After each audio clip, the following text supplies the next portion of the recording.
let's talk recovery. Welcome to your Stay Sharp Quickie. Today we're going to focus a little bit on your lumbar spine and or sciatica pain that can radiate from your lumbar spine and your discs and your vertebrae, and then pushing out into the nerve.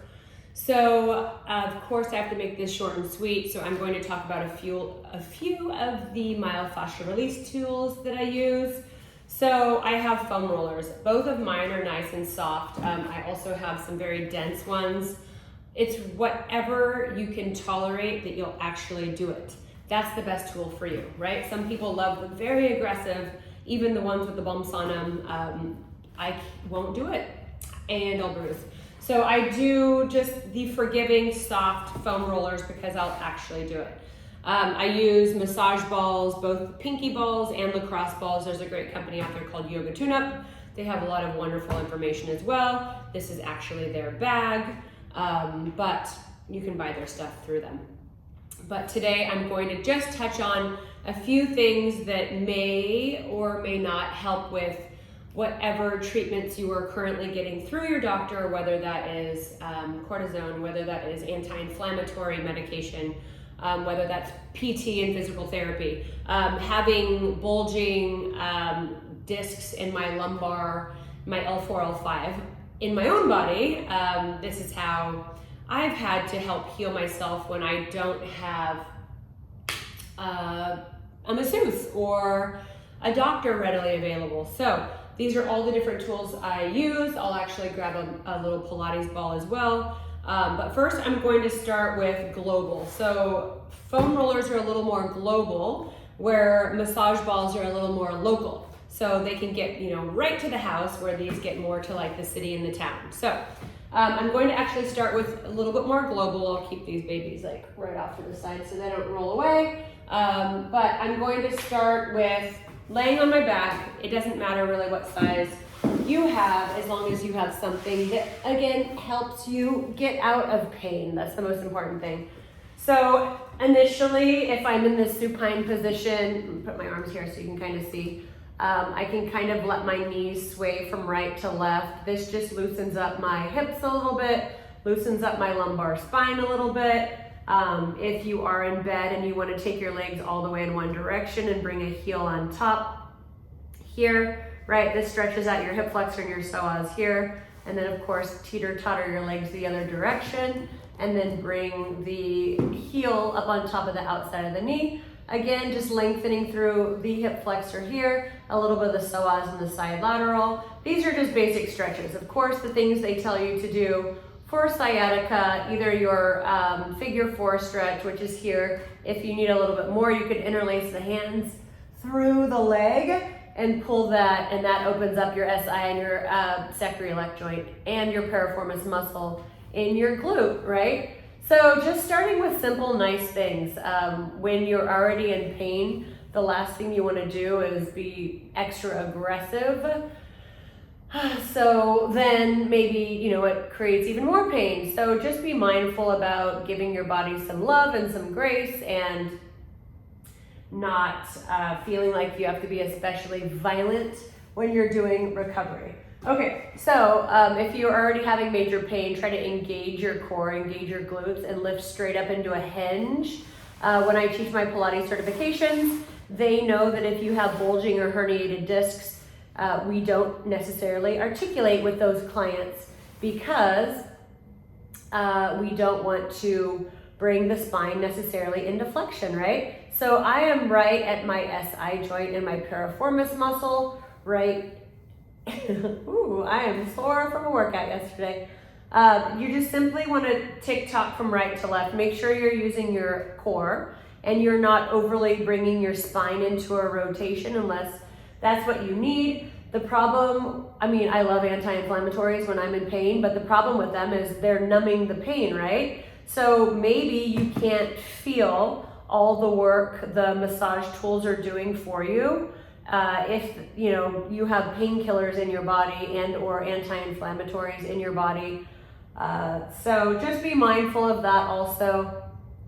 If you're already experiencing a lot of pain, you just want to be as safe as you can. So I have to make this an abbreviated video. So I'm gonna give you short and sweet things. You can stay here as long as you want. Of course, when it's time to come down, one time when I did throw out my back, I couldn't even lift my hips off the floor. That's how bad it was, right? This is when I lived in LA and I got to work with the Clippers a little bit, their trainer, but it was pretty horrific. I was on major anti-inflammatories. Okay, so you can either bring your balls into a bag or you can keep them open. If you don't have a bag, you could use a sock and literally just tie the sock in a knot. I'm going to, again, hinge at the hips, lift straight up. I'm going to slide this in my lumbar spine first. I'm kind of like at my L1, and I just want to softly come down with the hips and let the balls do the work, right? So if this is your spine here, I have one ball on each side of the spine. So you're in the muscle.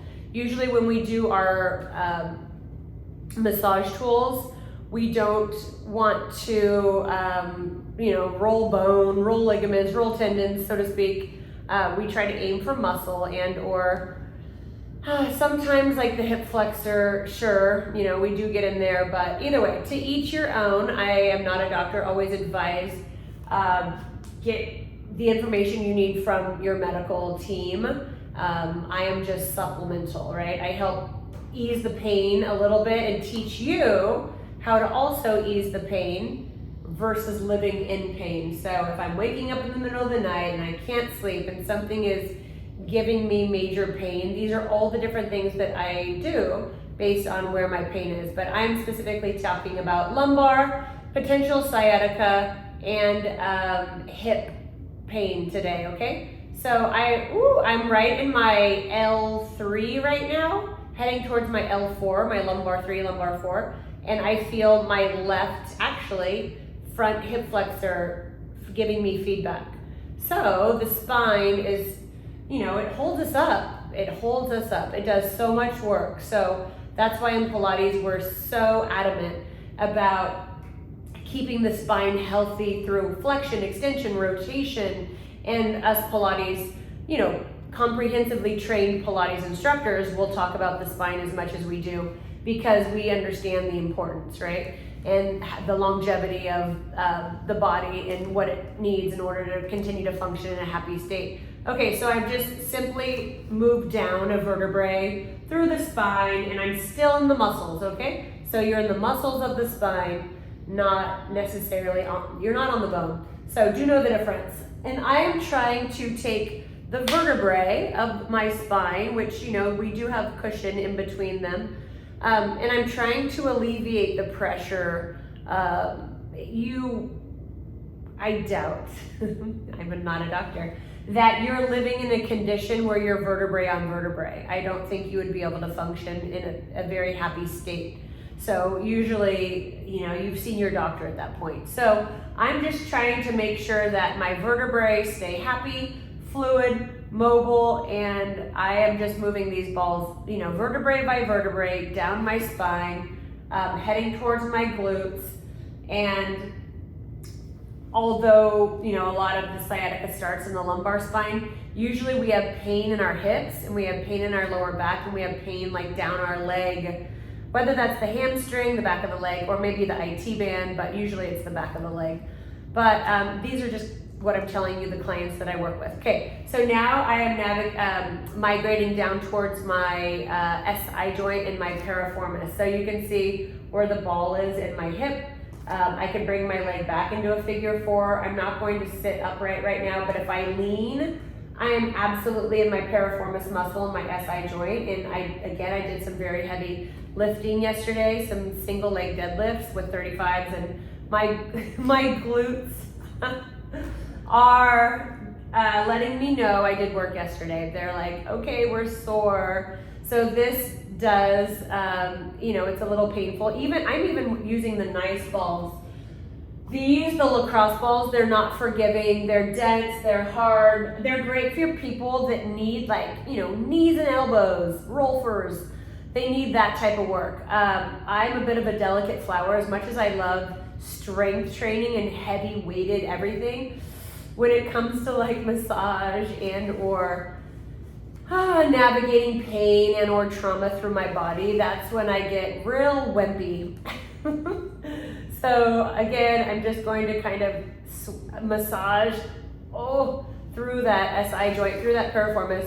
Last but not least, I'm going to head a little bit more towards like my coccyx, that's my tailbone. So in between my butt cheeks, so to speak, and or still upper hips.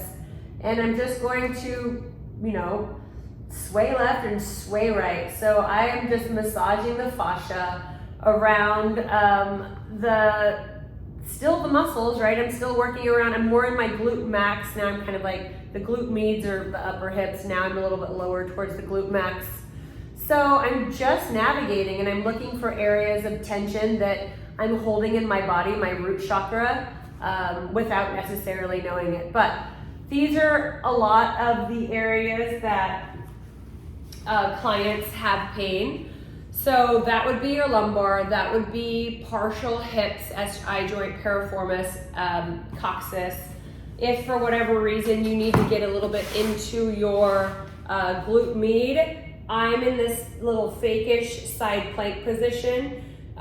You can extend both legs and float both legs. I don't need that because again, wimpy girl, pain. So I just want to softly, gently, very tender, right? Tick-tock forward and tick-tock back. And then if I find some area in that now glute med that needs some love, I'm now towards rolling back where I'm in my piriformis. Just make sure you're not collapsing into the shoulder where then you give yourself another ailment. You give yourself more pain in another location based on you trying to alleviate tension that you have in another part of your body, right? If you want to roll face down, Spider-Man leg this and get some hip flexor a little bit, you can. I'm just helping you navigate your own body. I'm in my hip flexor a little bit here. Again, I'm sore. So, and again, this is now migrating back through that. I wouldn't necessarily get underneath the rib, a little bit lower than that. That's more like organs. You definitely want to try to avoid your organs. We don't roll those areas, but just to be even, let me give you the other side. But these are just ways that you could potentially bring yourself out of pain if you are vacationing and you have a hotel gym, or literally when I travel, I tell you this all the time, I travel with these massage balls and a Pilates ball that I'll show you, because for me with all the ballet and the gymnastics, maybe volleyball too, I have major psoas issues. It's probably from ballet. I'm just gonna go with that. But I'll show you one other thing that I do with the Pilates balls that help get in my psoas, my side laterals and obliques that pull on my hips, and my adductors have major drama and trauma. Again, lots of inner thighs from ballet and gymnastics and sports. I need a lot of recovery being an athlete. When I was younger, I need a lot more recovery now as an adult. You don't really feel the pain as a kid. And when you're a teenager, for me in my 20s, early 30s, I didn't feel a lot of pain, but now that I'm older, I'm definitely feeling more pain in my body, especially still wanting to do athletic things, right? So here I'm in my SI joint again, I'm in my piriformis again, and I just want to try to help you feel better. That's the point, right? That's why I'm doing all of this. So if you need to roll halfway into your foam roller a little bit, this doesn't do too much, right? You're in your lumbar a touch, but all you're trying to do is keep the vertebrae, keep the discs away from the nerves, and try to keep it all happy so you can live your life.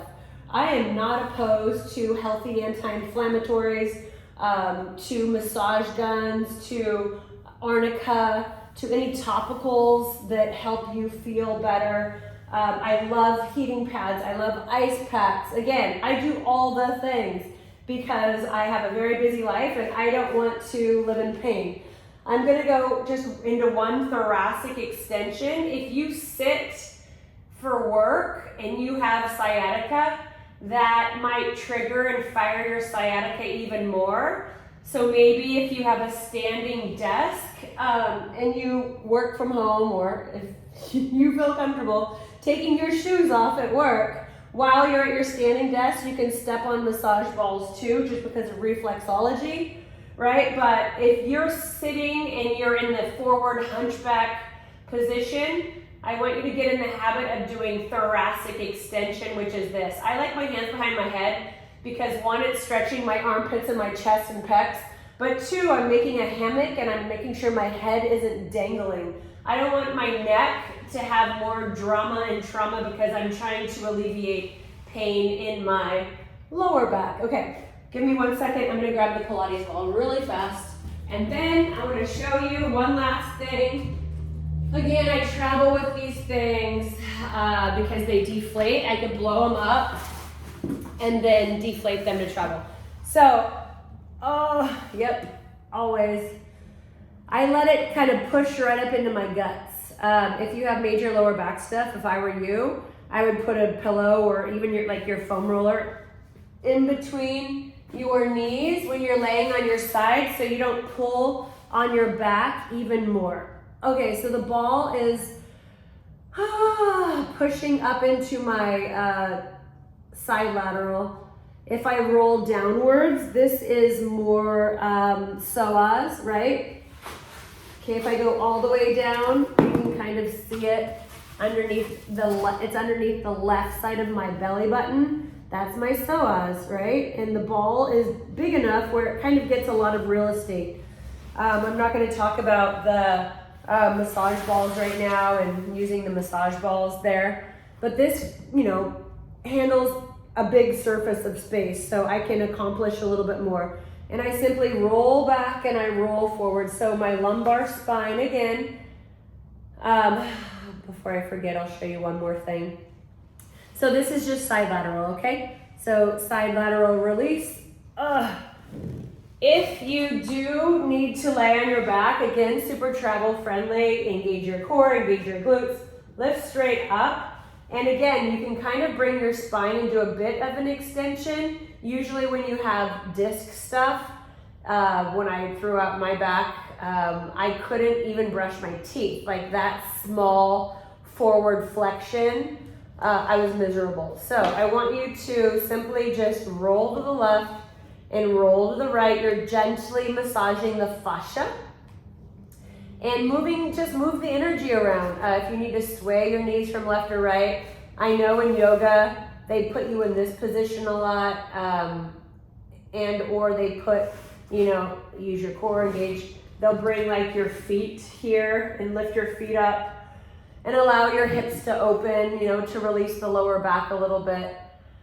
But again, just to be even, if for whatever reason you're doing this with me, I'll do the other oblique, the other side lateral, and then I'm gonna wrap this up because it's supposed to be a quickie.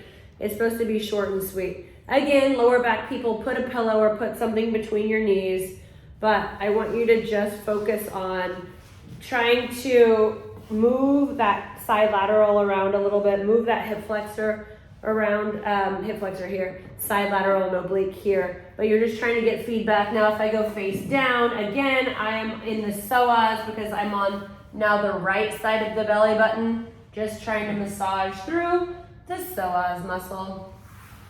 So all of this is self-care. It's recovery. It's ways that if you've never had injuries in your own body, or you probably have, or you wouldn't be watching this video unless you're an educator or a teacher to learn more about people that do have injuries in their body, so you could be a better instructor and or trainer, or accommodate your clients better, because the more you know, the more clients you'll have, and your resume will be much bigger than it is because of the education that you're investing in. So whether you are a teacher, an educator, a trainer, and or a client in pain, hopefully you just put yourself through this nice little self-care recovery sesh, short and sweet.